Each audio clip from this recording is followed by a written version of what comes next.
Hello everybody and welcome to the midweek market update from Smack the Markets for the 16th of October. So halfway through the week, we've still got the main concerns impacting on trader sentiment and market momentum as we had at the beginning of the week, and that being the Brexit negotiations, which are still ongoing and not necessarily on a smooth road either.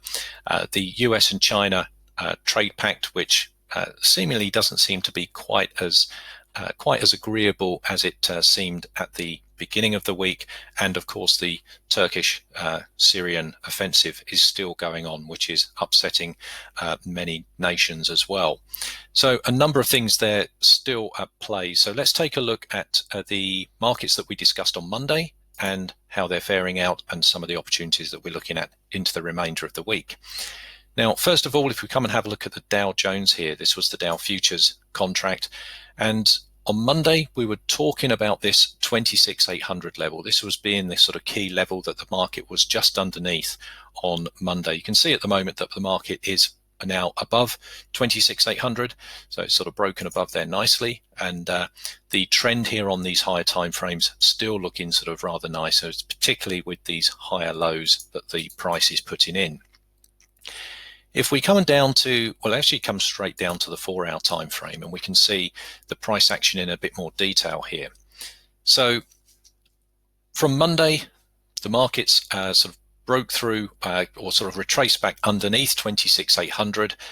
We actually came back to 26,700, which was this other level that we had on the 4-hour time frame. Actually couldn't hold underneath there and promptly returned. So we now got 27,000 been taken out, and also 2780 as well, which is another level that we have on this chart. So the price is sort of slipping back now, and not surprising, we get some sort of retracement back into some fair value sort of areas. And I've just marked in this level here around the sort of 26 sort of 80, 26 sort of 90 price point. It's not a perfect level. You can see that there is sort of previous support and resistance around here on this time frame. It's a little bit tighter on the 60-minute time frames and lower, but it does come back into that moving average zone. They're back into that fair value zone. So I'm looking for the retracement to sort of find support around this sort of area, and then looking for more long opportunities on this market, possibly up to 27,000, 2780. If the uptrend is going to continue, then the market needs to make a move above that 2780. So then we could be looking into this trading window up towards the 27 sort of 235 area.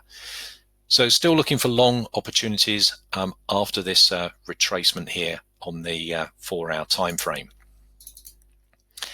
Now, we also discussed gold on Monday, and we're looking particularly for this level here at 1490 to be taken out, and looking for opportunities short down towards this sort of 1460 sort of area on the daily time frame.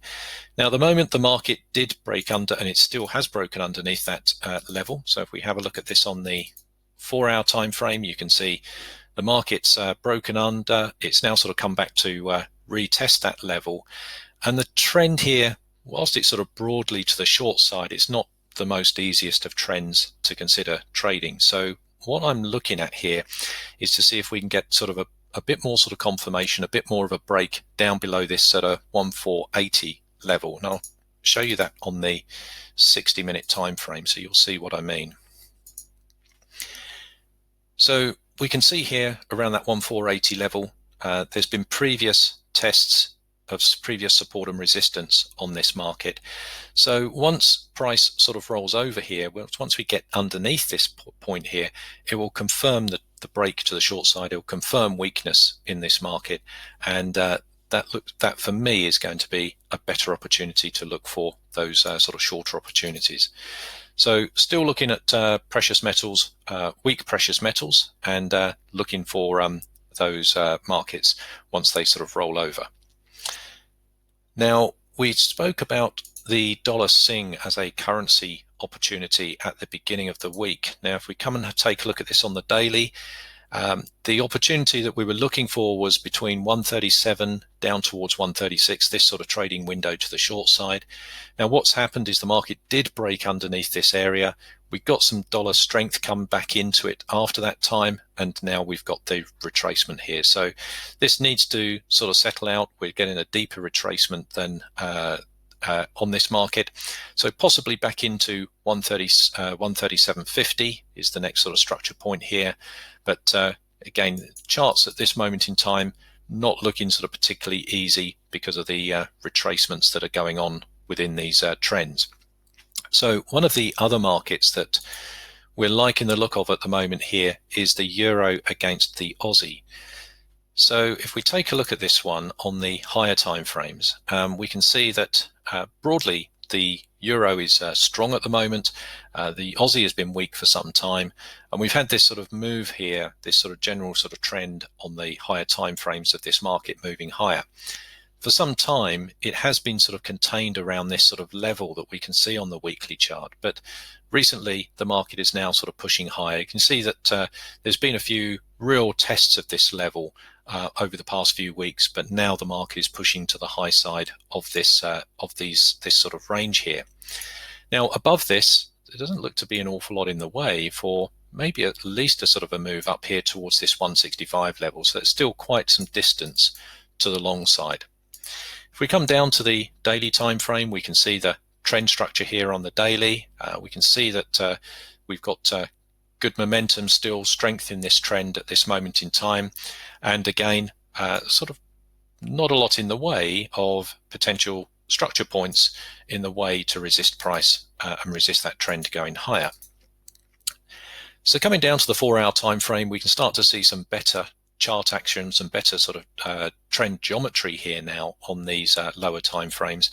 And you can see the level here around 163.5, where price has been held at sort of previous support and resistance, and that's what we've seen on those higher time frames. Now the market's sort of broken out of that, some sort of retracement back into this sort of area, some sort of opportunities obviously above this area to the long side is what we're looking for. And just looking for longer opportunities as these trends continue on the euro against the Aussie. So there's a few opportunities that we're keeping a close eye on for going into the second half of the week. I certainly hope it helps. Look forward to speaking to you next time. Bye for now.